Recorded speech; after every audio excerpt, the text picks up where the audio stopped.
Welcome back, grade 6. Today for Nelson Math, section 13.4, we're working on theoretical probability. For the last few days, we've been working on experimental probability, or simulations. What that means is that we actually took the manipulative, the spinner, the counter, the number cube, whatever it might have been, and we actually did the experiment to see what could happen and what did happen.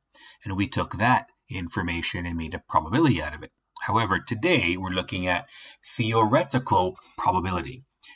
Theoretical probability, while very related, is definitely different. When we're looking at theoretical, we take all of the possible outcomes that could happen and we see how likely they are to happen. I'll give you an example now. I've made a chart here. I've made a number of columns, and you can see I've labeled it cube 1 and cube 2. These numbers represent the number cubes on a standard 6-sided number cube. So we have side 1, 2, 3, 4, 5, and 6.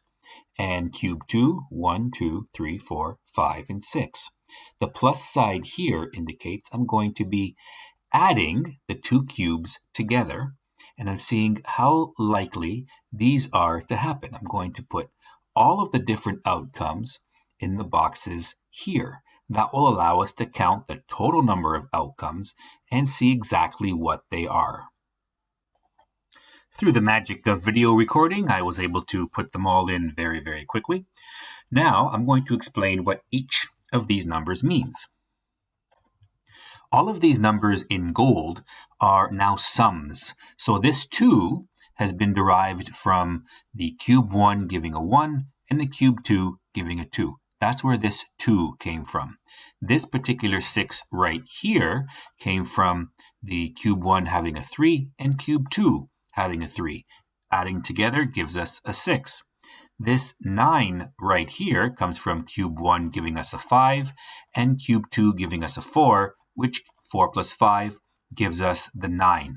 From this chart, I can now see there are 36 possible outcomes.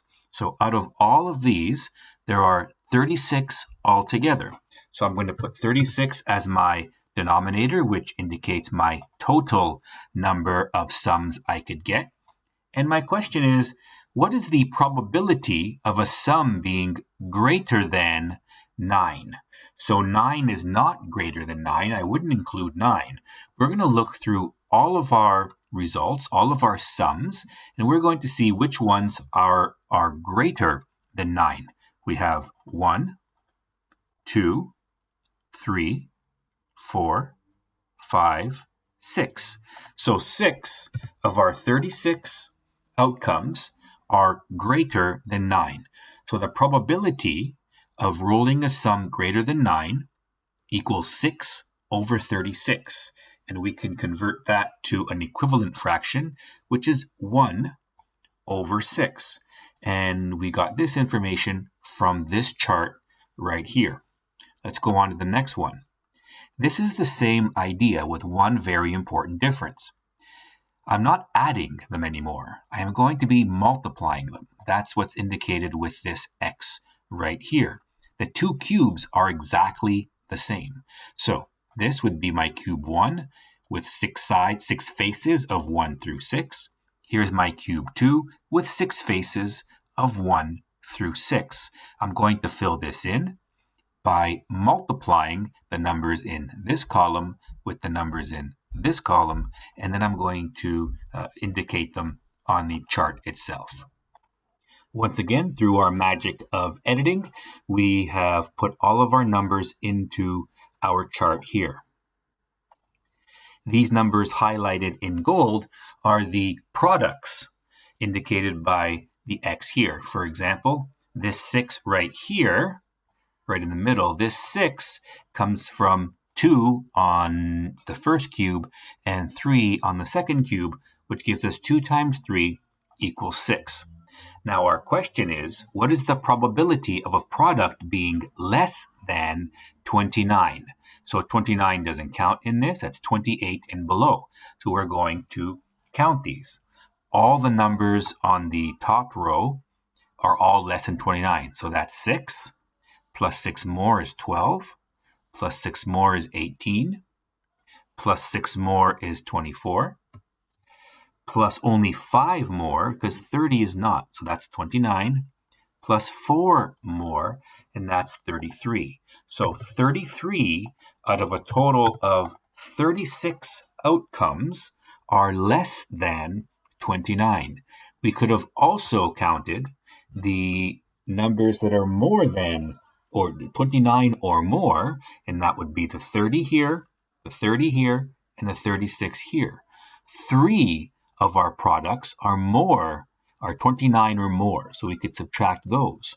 And that's where the other 3 are from here. That's why we have 33 over 36.